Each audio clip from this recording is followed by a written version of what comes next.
hello, welcome. How is everybody today? Feeling present? Excellent, glad you're here.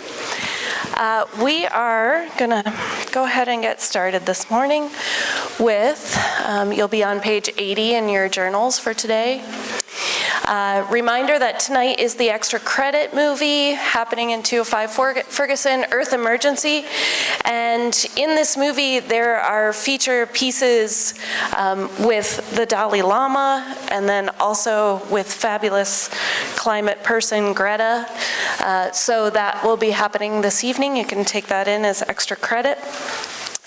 And then this week in your journal, what you're working on, your action this week is to either make something, repair something, or upcycle something. So what we're asking you to do is to do something physical, to really put your mind and your body to work, to think about how you can be creative, but then also how you can reuse things that may not otherwise be getting reused. So make something, repair something, and upcycle things. Be bold, be creative, play with this assignment. So you'll be working on it and writing about it, your plan and how it's going. You'll write about all of that in your journal for this week, and then you're gonna bring your item to your lab in week 11. So make sure that whatever you're making, repairing, upcycling is something that you hold on to, and you're gonna be sharing it with your lab mates, showing them what you did and how it went and what you might change or if you're gonna do it again. And if it helps you, you can think about, doing this for somebody else. Sometimes if I'm thinking about making something or repairing something for myself, then it feels different. But if I'm thinking about it as gifting it to somebody else, Mother's Day is gonna come up soon, and so you can think about that. As inspiration, you can check out this short video. Ben's gonna put this on for us. This short video is one that this business, Earthly for the Planet, was started by one of the BiSci students, Jordan Petrofita. She has this business. She's creating clothes for the runway in New York by upcycling them. And so she created this short video for us, for all of you really, to see what she did. And she started it based on this assignment. So check this out. I am a graduate of Penn State. I graduated in 2020. I am also a former BiSci 3, the environmental science course student and TA. I worked with Dr. Newell, and I am currently the founder of a diverse, inclusive, and sustainable fashion brand called Earthly for the Planet. I took BiSci 3, environmental science, back in my second semester of sophomore year, and it really awakened this love for nature and this passion for the environment and wanting to help save the environment, but also strengthen my connection with nature. That has pretty much made it possible for Earthly to even exist today. Without being a student and TA for environmental science, I really don't think that I would have added a sustainability portion to my honors thesis at Penn State. Originally, my plan was to make it a diverse and inclusive brand, but after taking BiSci 3, I really decided that I needed to add this extra element of sustainability. The fashion industry was really missing something that was super important with the sustainability piece, so I decided that I really needed to make it happen. So I graduated in 2020, and then Earthly, which was my brand, my fake brand that I came up with during my thesis, I made it a real thing. I became Earthly for the Planet, and now I'm doing it as a part-time, but feels like a full-time job, up in New York City. I absolutely love it. I love that I can incorporate elements of diversity, inclusion, and sustainability. I take only secondhand materials and I upcycle them into brand new pieces so that all of these items never even reach landfills. They don't have any detrimental impacts on the environment because people can donate their clothing to me and then I will upcycle them. And I really think that without taking environmental science or working with Dr. Yule, I don't think that I ever would have gotten to the place where I am today or had this passion.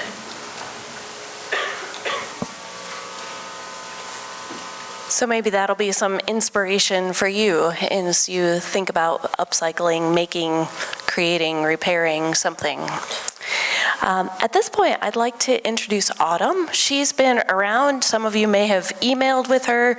She is what's happening to make this course happen in the background. So I'm sure that she has greeted some of you as you have come in. And so she's going to do class today. And so welcome, Autumn. Thanks for being here. Thanks for doing this. Thank you. Thank you, everyone. Let me adjust this here. So last class, and thank you, Jen. I'm so honored to be here. This is my first lecture, the first lecture I'm doing here. So I'm very excited to be talking to you all about chemistry today. So we left off last class with the theme of interconnection, that everything is connected.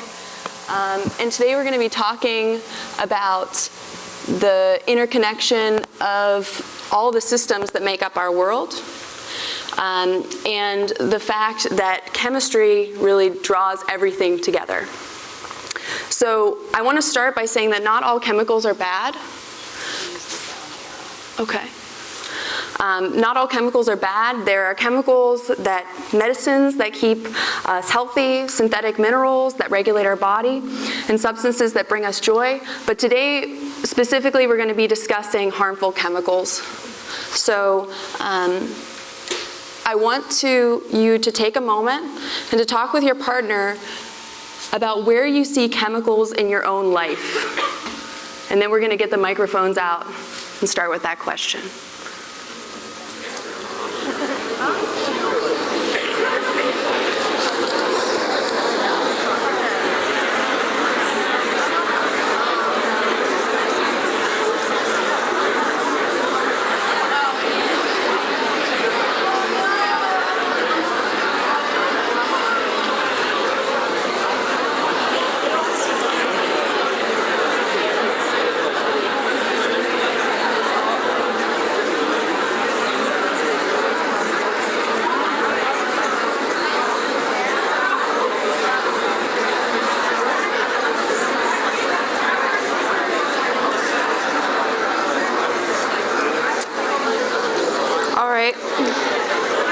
So who has something they want to share?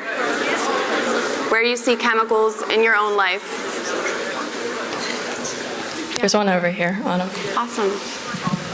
Well, my partner discussed that we see chemicals in the food that we eat. Yeah, thank you. We're going to be discussing that a little bit more coming up. Who else?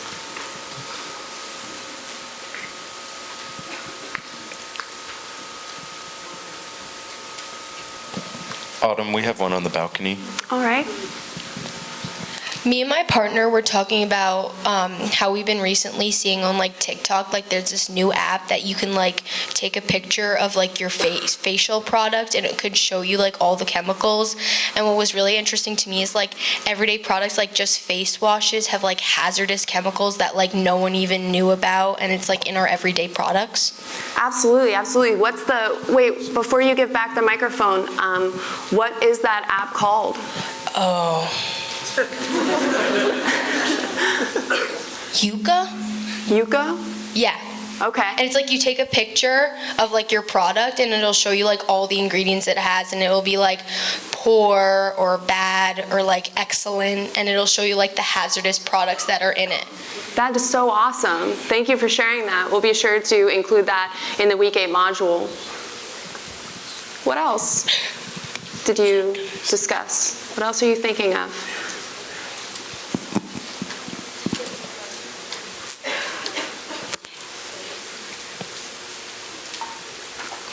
Okay. So some great things in our food systems. That's what we're going to be starting with. So starting with pesticides and herbicides in agriculture. I started preparing for this lecture by reading a book by the name of Silent Spring by Rachel Carson. And this is Rachel Carson right there. She was a leader in the environmental movement. And through that book, she highlighted the use of DDT, which was an insecticide that targeted insects' nervous systems. And she found that not only was there bioaccumulation in humans with this insecticide DDT, which caused a lot of different side effects such as, shortness of breath, vomiting, and difficulty breathing, but also it was really harming wildlife, specifically birds. So when Doug Wenzel came, he was talking about that there was a wall of death, really, in like a lot of garden stores. And you can see a little bit of that right here. And a lot of these chemicals that we use to control our lawns, they throw off these natural systems. As Rachel Carson says, by their very nature, chemical controls are self-defeating, for they have been devised and applied without taking into account the complex biological systems against which they have been blindly hurled. So these synthetic chemicals that we create cause this turn of events on our biological systems. Now, when Rachel Carson published this book, it took 8 years after the publication for DDT to be outlawed for production. And then that was replaced by another insecticide called chlorpyrifos, which is another insecticide. And that also targets the insect's nervous system. And then after that, it took 50 years for the same effects to bioaccumulate in human systems, and for chlorpyrifos, hold on, these chemicals, we're gonna go into that more in the next slide, how difficult these chemicals are to pronounce. But chlorpyrifos, it took 50 years for that to be taken off the shelves as well. So the main point that I want to make with this slide is that it takes a long time for things to be deemed unsafe. And if you are interested in this, glyphosate is another one of those chemicals that was recently outlawed. And there's a story about that in the Week 8 module. And just last year, chlorpyrifos was banned on February 28th, 2022. So what this lovely gentleman was saying earlier about our food and the preservatives that are added, they're hard to pronounce, and that's why I brought these little things with me. Mac and cheese. Who eats mac and cheese out there? Heck yeah, me too. Kraft is the best. But I wanted to try and read some of these just blindly to you. So the ingredients on here are ordered in terms of like how much they're used. So the most chemicals are listed first. Enriched macaroni includes wheat flour, durum flour, I don't know what that is, niacin, ferrous sulfate, iron, thymine, mononitrate, riboflavin, folic acid, triphosphate, and how about chicken ramen? Who eats chicken ramen? Heck yeah. So not only is it packaged in this styrofoam, which we'll talk about a little later, but let's read some of these. Thymine, mononitrate, hydrolyzed corn protein, sodium hexa. Can you help me with this one, Jen? Sure. Sodium. Oh, yeah. Sodium hexametaphosphate. Oh, that's a preservative. Sodium trilysphosphate, disodium guanylate, disodium insonate, monosodium phosphate, lactose. That's milk sugar. right? Monosodium glutamate, yeah. Yeah, pretty intense that these are on our shelves and we don't know what these compounds really look like. So the Food and Drug Administration maintains a list of over 3,000 ingredients in this database, in their database, but yet they can never be absolutely certain of the risk that these substances create, especially like we were talking about, the bioaccumulation, right? So like as we take in more and more of these chemicals, they bioaccumulate in our systems, and they can cause harm down the road for our systems. So nobody mentioned this, but transportation, the burning of fossil fuels is the biggest pollution problem on the planet. So I have a few statistics here. 44.5 billion pounds of freight is transported by airplane per year, and that takes 11 million gallons of fuel. That took 11 million gallons of fuel in 2022. And then you all probably see trucks on the road, representing 72.2% of the nation's freight transported by truck, as well as our everyday transportation, 134.83 billion gallons of gas in 2021. And then cargo ships are loaded with these huge containers, and they can consume 63,000 gallons of fuel per day. And although all these fuels are different, so we have, cargo ship fuel is different from the gasoline that we put in our car, is different from jet fuel. All of these things are interconnected into our system through oil production. So all of them have oil as a subcomponent. And honestly, like looking at this, it makes me grateful for the transportation systems that we have in place so that I can get like kiwis at the store, or I can get avocados. Who loves avocado toast? Absolutely, 100%. Me too. But if we didn't have these transportation networks, if we didn't rely so much on oil, we wouldn't be able to get that here. And all these systems contribute to air pollution on a grand scale, specifically with hydrocarbons, nitrous oxides, sulfur oxides, in addition to the carbon dioxide that we all know contributes to the greenhouse effect that we discussed in the climate lecture. So there was an update on the oil industry. Does anyone know the update that I'm going to be talking about today? I see some nods out there. I see you nodding. Would you like to share what I'm going to say next? Do you want to? Okay, I'm not super educated on it, but I've heard of the Willow Project. Is that what you're talking about? Absolutely. I literally only know about it because of TikTok, so like sorry.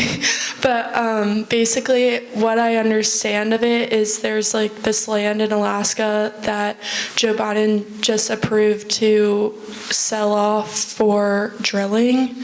And it's like, I've heard it's a really big deal because it's basically just like writing off the rest of like the future.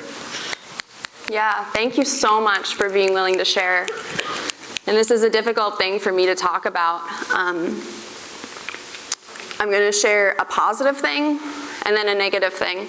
And I'm going to link the New York Times article to the Week 8 module so you can look into it for yourself. There are a lot of factors playing into this.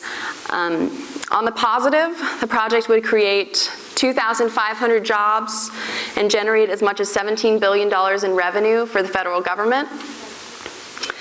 And it's one of the largest ever oil projects on public lands. Don't know if that's a positive, but thought I would include it. And the negative is it would add 278 million metric tons of greenhouse gases into the atmosphere. That's the equivalent of creating 70 new coal plants for a year. So this is happening in Alaska. And now I want to talk about what's happening here in Pennsylvania in terms of plastic production and oil production. So who heard of the train derailment that happened in East Palestine in Ohio? Yeah? So 20 rail cars out of 150 were carrying hazardous materials. And after the derailment, 1,500 of the residents of the 4,700 were told to evacuate from the town. And so this concept of climate refugees that we discussed in the climate lecture, potentially there's the opportunity to put the label on chemical refugees, right, from these spills that happen, from our transportation networks that we were talking about before. There are always hazards that come in with the distribution of all these chemicals. On these trains, one of the chemicals that I want to mention is vinyl chloride. It's a colorless gas that's used in making plastic products. And when it's burned, it decomposes into gases that include hydrogen chloride and phosgene, which when it makes contact with the skin, it can cause corrosion of the skin. And so they did a controlled burn. The Environmental Protection Agency said that they needed to do a controlled burn to actually mitigate the effects. But with these gases going into the atmosphere, I mean, corrosive materials in our air, that's really scary. Scary for the residents, scary for the wildlife. 5 days after the spill, it was concluded that it had killed an estimated 3,500 fish. So shifting gears, I put a little map in here from the State Theater to East Palestine, and then I want to talk about this place here, Monaca, PA. That's about 30 minutes from my house. And this cracker plant went up started construction in 2017. And it, sorry, hold on. It includes getting ethane, which is natural gas, to the cracker plant to be able to manufacture the plastic pellets that make up single-use plastics. And Shell said in a statement that when it ramps up to full production by the second half of 2023, it will be producing 3.5 billion pounds of polyethylene annually. So we have what's happening in Alaska. We have what's happening here.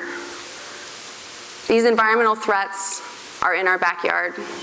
They're not far away, and they're being constructed every day. So I want you all to take a breath with me. That was pretty heavy. I'm feeling it.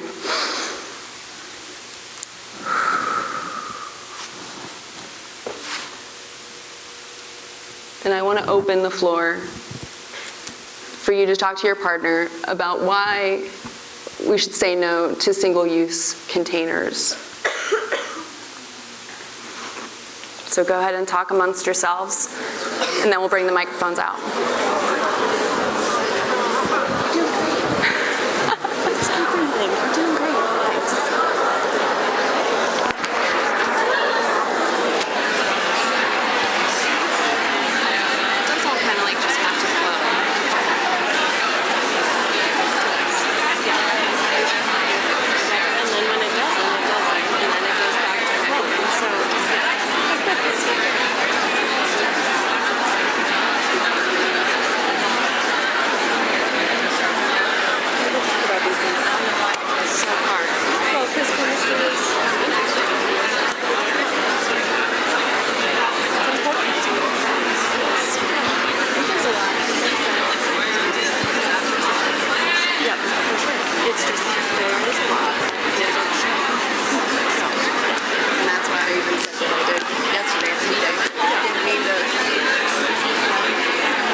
everyone.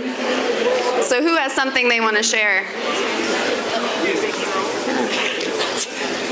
We have one right here, I think. Front.